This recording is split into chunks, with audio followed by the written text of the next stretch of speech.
Hey, this is Antonio. Welcome back to my channel. Who's ready for some fighting words? So in this video, I want to do a final prediction for Canelo Alvarez in his up-and-coming bout against Dmitry Bivol. And you know how I do it. I just do a chart and I give a point to either this guy or this guy. Try to make it as fair as possible. It's the even playing field. Any guy can take the category. So without further ado, let's just jump on into this.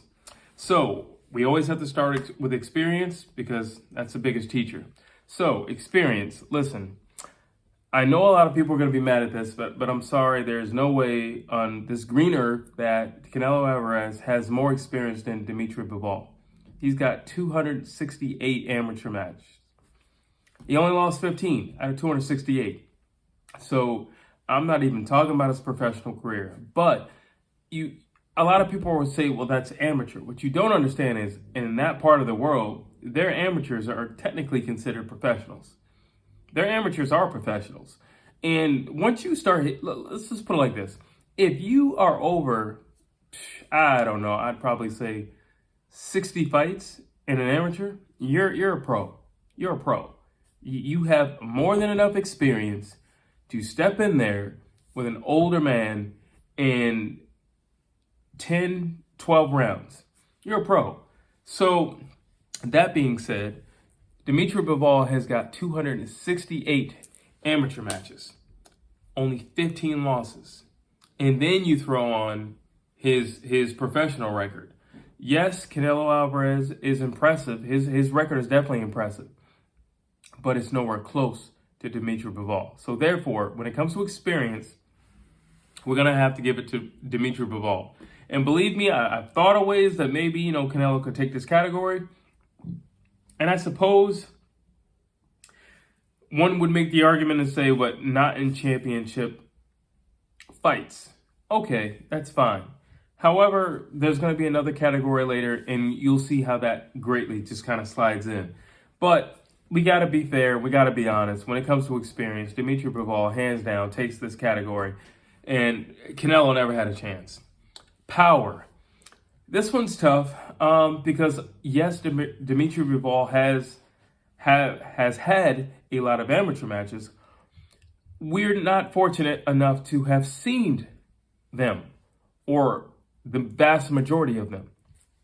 So I don't know how many of those are knockouts. No clue, to be honest with you. So when it comes to power, I'm sorry, this is going to kind of go to Canelo Alvarez. And I'm going to say why. So, yes, Dmitry Bivol definitely hits hard, obviously. I mean, he puts guys out. That's really not a question.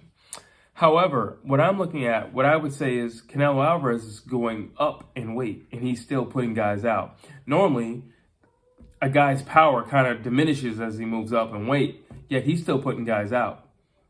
That's pretty impressive, that he still has carried that with him going up in weight. Canelo Alvarez was fighting at 147.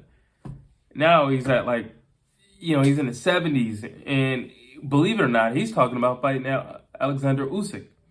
So when it comes to power, he's got enough respectable power to where he can move up. It's not that most guys can't move up in weight. It's just that it doesn't benefit them because they don't have the power to move up with.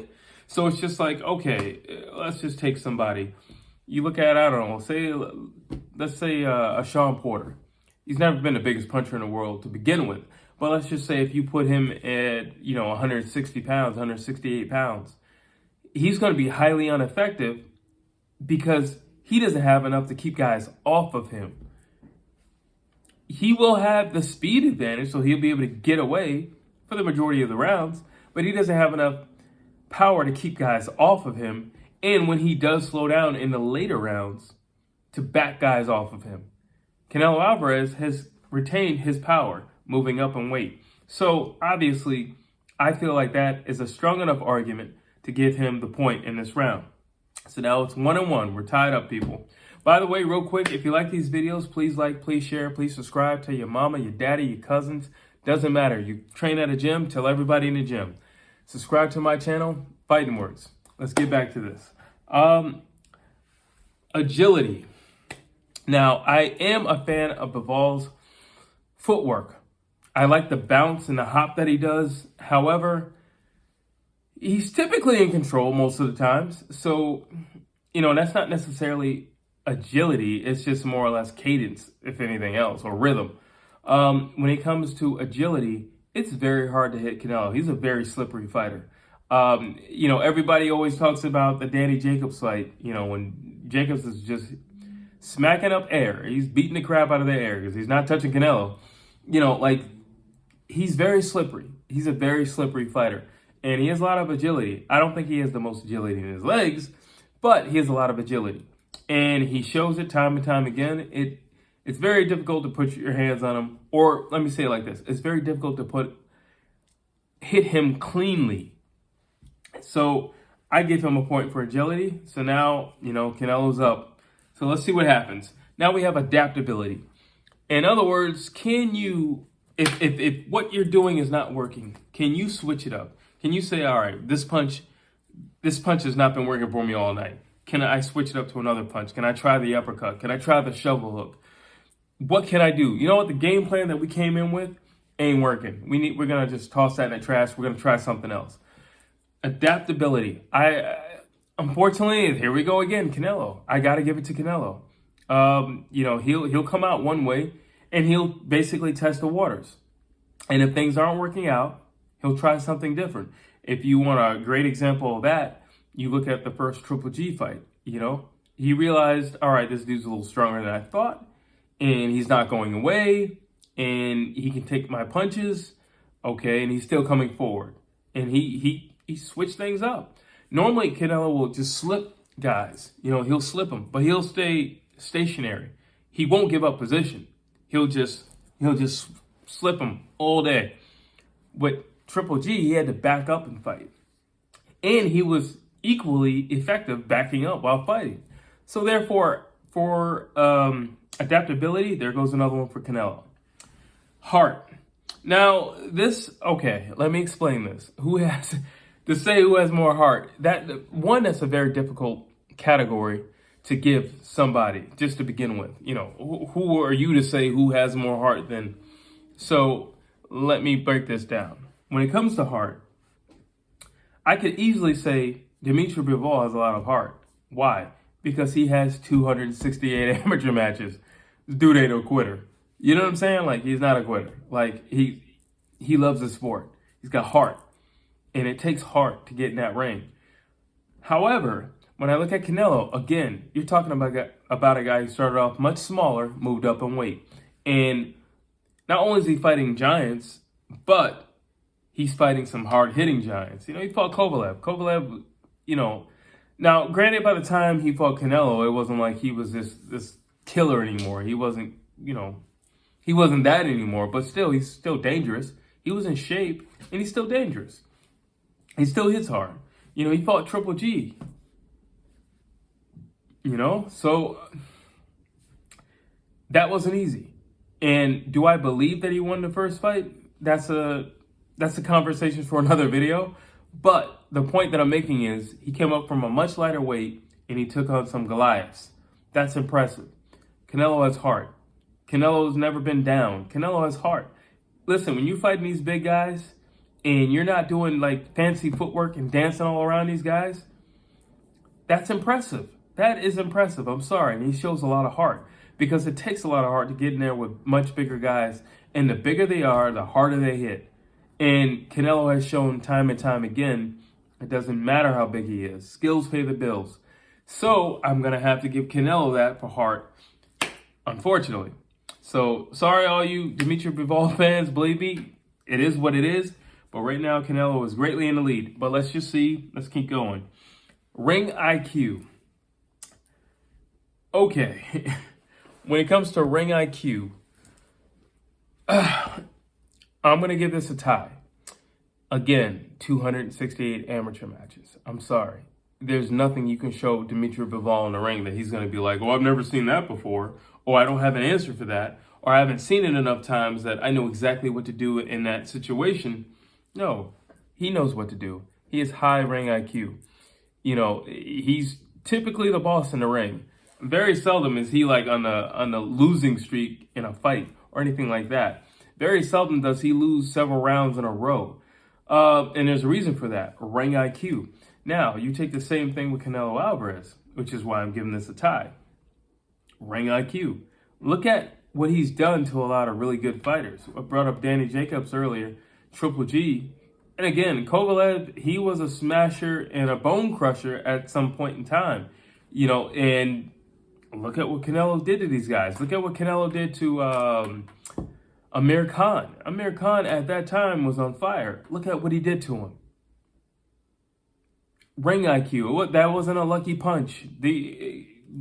At this level, there are no lucky punches. This is repetition. This is experience. This is knowledge. This is preparation. Ring IQ. That's why this is a tie, because they both have it. They both have it. It is what it is, but yeah, they both have it. Ring IQ. Durability. Again, I'm giving this to Canelo. Why? Because he's moved up and he's fought giants. That's why I'm giving it to Canelo. That's why I'm giving it to Canelo. Triple G hit Canelo with some clean flush shots in that first and second fight. And Canelo took it like a champ. Canelo took it like it wasn't nothing. Canelo shook his head like, I thought you was some hard hitter. He took it like it was nothing and walked up out of the corner with his hands down. So durability, let's put it like this. I've seen Canelo in more compromising situations than I've seen Dmitry Bivol. I'm not saying Dmitry Bivol is not durable. I'm pretty sure he is, with that much experience and that many fights, I'm pretty sure he is. But unfortunately, I haven't seen him in the situations that I've seen Canelo in. And I saw how Canelo has risen to the occasion in those sticky situations with his back against the ropes. And he came out swinging. And he wasn't phased. And he wasn't bleeding. He wasn't cut. He came out swinging. Durability, Canelo Alvarez. All right, now here we go. You know me, I like to get into like the psychological of everything. Self-belief. Now, again, 268 amateur matches versus somebody who fought Floyd Mayweather well before he should have fought Floyd Mayweather. Somebody who went up in weight and fought, some live dogs, Triple G. Fought Amir Khan when Amir Khan was smoking hot. Fought Danny Jacobs. And at that time, Danny Jacobs was the man. He was doing some things. So listen, he's beaten a lot of guys who were undefeated. Billy Joe Saunders, Caleb Plant. These guys are really good fighters. They didn't look that great during the fight with Canelo. They had spots, but that should show you what Canelo does to people. And I think a lot of that comes with his self-belief. There's a reason why when Floyd Mayweather would run, he would say to himself over and over and over again, nobody can beat me, nobody can beat me, nobody can beat me. Because on the night of, that's all he'll know, because that's all he's been telling himself the whole fight camp. Nobody's better than me, nobody's better than me, nobody's better than me. That's what he would say. I'm probably under the belief that Canelo might do something along those lines. Self-belief, I'm sorry, I'm going to have to go with Canelo. Canelo has dreams and aspirations of fighting Alexander Usyk. Usyk went from cruiserweight to heavyweight. That's a high level of self-belief. It is. I can't make this stuff up, people. It is. That's self-belief. I'm going to have to give that to Canelo. You might not think that's important, but it wins fights. You might not think it's important, but it wins fights. Now, this is a new one that I just wrote down, and it's called levels. Who can turn it on? And what I mean by who can turn it on, I mean, listen, let's say you're down in a fight. Let's say you're 2-3 rounds down. Or let's just say your corner, they're keeping it real with you. They're yo, you need a knockout. Ain't no way you getting up out of this. You need a knockout. And there's people who have certain levels and certain gears, and they rise to those levels. You look at a Floyd Mayweather. Dude has levels. You look at a Muhammad Ali when he fought George Foreman. That was levels.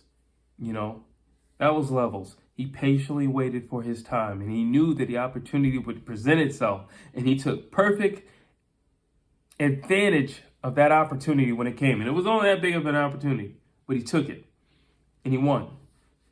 Levels. Are you willing to rise to the occasion?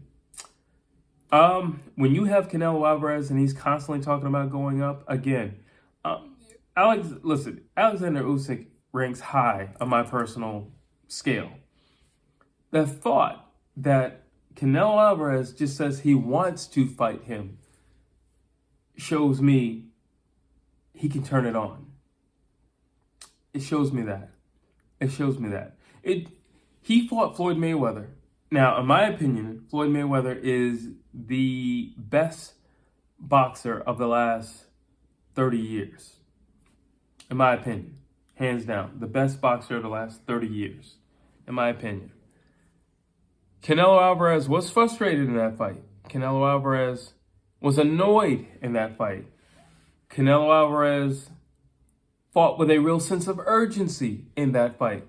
But Canelo Alvarez never lost hope in that fight. And Canelo Alvarez continued to try to win that fight.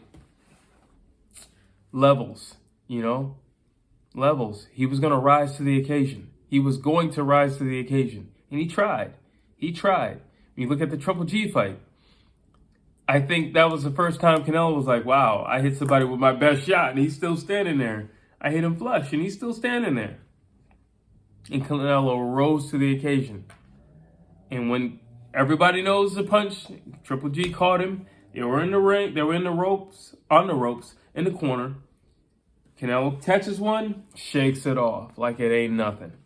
Levels. Canelo has that. I'm sorry, I just haven't seen Dmitry Bivol in that position yet. I'm not saying he can't take it there, and I'm not saying he has not gone there before. I'm pretty sure he has. Unfortunately, I've never seen it. Levels. Last but not least, okay, I feel like Canelo's already won this thing, but still, last but not least, resume. Now your 268 amateur matches don't mean that much, because now we're talking about resumes. Yeah, I don't even think I need to go into the resume. You got Floyd Mayweather on your resume. You got Triple G on your resume. No, you didn't win with Floyd Mayweather, but you grew exponentially with that Floyd Mayweather fight. He changed. He changed as a fighter. I think he even changed as a man. Like, he changed in that fight, okay? Amir Khan, I think people forget how good of a fighter Amir Khan was at that point in time. Danny Jacobs, come on. Rocky Fielding is a good fighter. Billy Joe Saunders is a really good fighter. People really underrate that man. That dude can fight. Caleb Plant can fight, people. So when we talk about resume, hands down Canelo Alvarez. And based on this list, based on this comparison, putting them side by side, I'm going to have to say that Canelo Alvarez will win. I think he'll win by a decision. I don't think he can knock out Dmitry Bivol. I don't think he can do that. It's possible he could put it down. Possible. It definitely won't be, I think it'll be an accumulation of body shots if that is the case. But I have to go with Canelo Alvarez. Just based on this list. And, and to be totally fair and be totally honest, yesterday I was not under the belief that Canelo Alvarez was going to beat Dmitry Bivol until I wrote out my list. And there was a much longer list, actually. I condensed this list. And it was just like Canelo Alvarez still won. With so many, even more categories, he still won. So, Canelo Alvarez. I think Canelo Alvarez will defeat Dmitry Bivol. Yes, I do. I think some people, they're just marked for glory. And I think Canelo Alvarez might be marked for glory. I think it's his time. I don't want to call him the golden child, but I will definitely say, I don't feel like right now, with his level of self-belief, I don't feel like nobody's going to beat him. If you look at somebody like Tyson Fury, dude is raining too high. He's floating too high to come down right now. And I don't feel like he's going to get beat. I just don't feel like he's going to get beat. Not right now. I'm not saying that he cannot get beat. I'm certainly not saying that Canelo Alvarez cannot be beat. He's not Superman. He's a human being. But I'm saying at this moment, the dude is on fire. The dude is on fire. I don't see him getting beat. Not by Dmitry Bivol. I don't see that. I have Canelo Alvarez by decision. Unanimous decision. Yep, that's what I have. And a possible knockdown. I do see Canelo possibly knocking down Dmitry Bivol, or getting a standing 8 count or something like that from body shots. That's also what I can envision. But there you have it. I know this was a long video, but I had to do it. Drop your comments down below. As always, please like, please share, and please subscribe to my channel.